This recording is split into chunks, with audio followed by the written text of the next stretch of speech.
मतलब तुसां जो को पकड़ियो वे वो क्या आख्या वो आखे पर तुम हिंदू हमको छोड़ो इधर छोड़ो। क्या हिंदू कह रहे हम मुसलमान हूँ ज्यादा बंदा कुछ इतबार कर नहीं मुझे सौदा दिखाओ। ठीक है वाल पर मैं छोड़े भाई फिटा कर सौदा दिखाओ। ठीक है वालों के बाद मुतमैन थी गया मुतमैन थी गया वाला के बाद अब ठीक है अब क्यून के नाजरीन इस वक्त हम चोलिस्तान के एक आखिरी जो गांव है बड़ी आबादी वाला चाह कलर वाला पर मौजूद है। यहाँ पर इस वक्त मैं चाह कलर वाले की एक इंतहाई मोतबर शख्सियत जाम मोहम्मद दीन जो मोतबर भी हैं इस इलाके के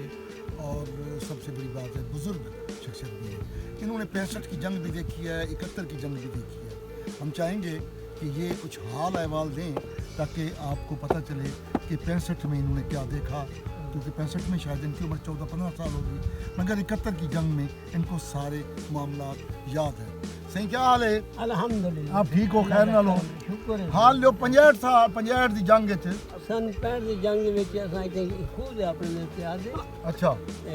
ਇੱਥਾਂ ਵਾਲਾ ਜੰਗ 65 ਦਾ ਜਿਹੜਾ ਨਾ ਮੁਜਾਹਿਦ ਆਈ ਹੈ मुजाहिद तो मुराद अपने पीर साईं पागारे दी मुजाहिद लड़ी है होर जमात होर जमात है उनके विचों कोई एक दो कैप्टन भी हम सिखलाई वाले विचों है। अच्छा अपनी पाकिस्तानी फौज दे कैप्टन भी हम अच्छा वाला ही तो उन्होंने ये मुकाबला जो है ना उन्हें सारा टूट से कंट पड़ी अच्छा हाँ बिल्कुल सर टूट से उससे कंट पे उन्हें को परते चाह यानी कि जरी इंडिया दी फौज ही उन्हें पूरी दे टप्पण नहीं दिता ना सवाल ही कहने टप्पण ही कहने उन्होंने ना मुजाहिद ने क्या किया पीछे वहीं तक बम पूरी अच्छा इतों दूसरा वजह उन्होंने तक नुकसान थे ना वाल सारे भले वाह मैं कभी ये तो बढ़ के इंडिया के ਵਿੱਚ असां किसे ठीक है बल बस वो पुठे लेके दे पीछे लगे मैंने कम से कम अच्छा ए अगू गांव सो रामगढ़ तक को वन पुणे रामगढ़ तक अपनी फोर्स जरी है फोर्स पुजी है वन ओ सरहद पार करते अच्छा पर से भजा दे और 71 ਵਿੱਚ क्या था 71 ਦਾ ਸੀਨ 71 ਦੇ ਵਿੱਚ ਇਹਨਾਂ ਕੋ ਇੱਥਾ ਇੱਕ ਫੌਜ ਸਾਰੀ ਉਹ ਜੜਾ ਖੜੇ ਸਾਹਮਣੇ ਉਹਦੇ ਤੇ ਮੋਰਚੇ ਹਨ अच्छा ਇਹਦੇ ਤੋੜ ਭਰਿਆ ਪਿਆ ਜਿਹੜਾ अपनी फौज अच्छा बल कई फौज यानी पीछे बैठन वाले ठीक है वो इतना पांग ने कहनी आई पहले आई है सीधी घुनिया ले ठीक है घुनिया ले के रेंजर को बजाते वाला आयन सलामगढ़ दे किते ने कब्जा ठीक है सलामगढ़ तो वाला छे बैठन वाले कब्जा ठीक है जैसे बैठन वाले कब्जा थे हूं वाले फौजी सुबह थे आ गए कोई फटे अच्छा मैं अपने जख्मी अपने फौजी जी अच्छा उन्होंने आखे वो क्या कर मैं मैं खूब चले मैं माल पे ले सा असा मजा उड़े जरे लुकाई पिया से कि माल में क्या गया ठीक है सा वाला सा बैठ खड़े आसे जाने दिया सा वाखन लगे तुसा हुने पानी छानी छोड़ दियो माल छोड़ दियो ठीक है असा तुम्हारे पिछों ने तुसा अपने बच्चे उठाने उत्ते लेके जेड़े बुढ़े आदमी नहीं टुट जागो सानू जो असा गड्डी दिलाई ठीक है बाकी जेड़े तुसा चाहते आबादी पे ठीक कोई बात है नहीं क्योंकि बैठन वाले फौज पहुंच गई उन्हां दी सब कुछ पिछों आर्डर को नहीं फायरिंग दा ठीक है असा अपनी जिंदगी बचाई नहीं तुसा भी बच्चों क्योंकि बच्चे तो कब्जे ना आ जाना ठीक है ऐसा कोई चुरमाने करते हो बोला बुढ़े आदमी ने चाहती गया ठीक है इन्हां मन छोड़े सब ठीक है अच्छा इतना के कितने दिन जरी इंडियन फौज है ई इलाके इतनी जेडी आई बात है अपने खुद से इतनी जेडी बात है अच्छा जंग छिड़न दे 3 दिन बाद इतना के बाद आई असा पहले अपना माल कढे से पे से पैर नीचे होने से भी आयन खूब का देख गए पैर में लगे ठीक है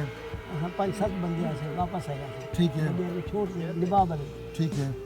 ये वाले वापस जाने ले असा इतना आयो ले पैर पे जो बंदे आते खूब देख गए लेकिन इतना विश्व कोई करे अच्छा ठीक है बंदे जो माल हम मर्दा खड़ाते रहे कि वो कोठे नाले ठीक ठीक पिलाए नहीं उन्हें को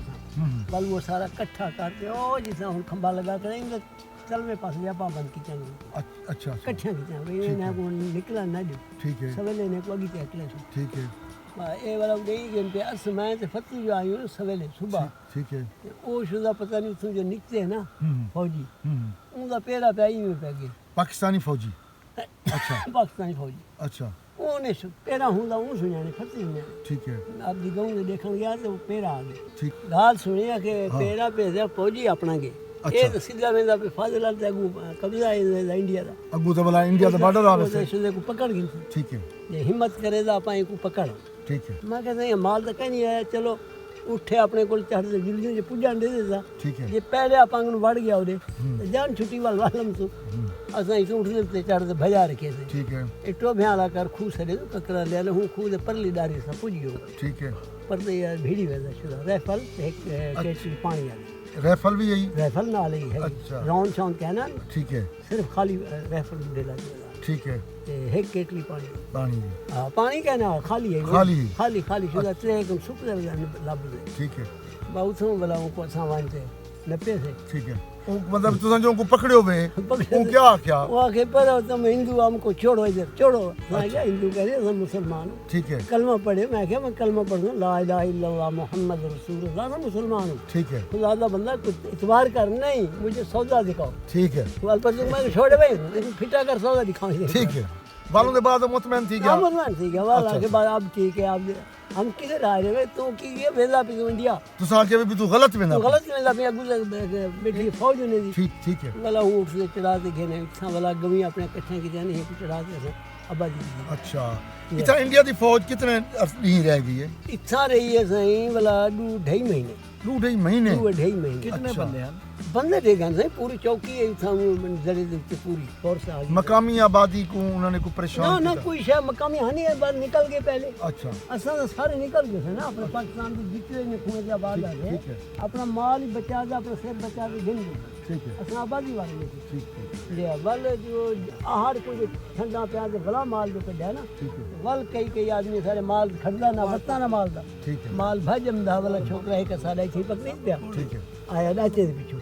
وہ ڈاچے حقل دے بھی پارے کو امدا پیا تے وہ جو باہر نکلے نا مسجد دے کوبے شبے شہید کر گیا اچھا اس جڑی مسجد ہے اس مسجد ہے ہی چھوٹی کوبے دا اچھا اون دے مینار جے اگوا نا وہ سارے ہندو فوج نے وہ شہید کر ہے کہ انہوں نے جو لکھی گیا قائم خانی مسلمان ہے کہا ہوا کیا میں مسجد میں انہاں کو بچوائی میں وہ شہید بھی کر دیا اچھا یعنی کہ دعا کر جو میں کو انڈین فوج ہے کوئی مسلمان مسلمان ہے قائم خانی مسلمان اچھا لکھی گیا وہ لکھا وہ لکھا پڑھا اسے ہاں والا وہ مینار سارے جو وہ شہید کر گیا باقی مسجد ٹھیک نہیں ٹھیک ہے ہوں دے وچ سمجھان دی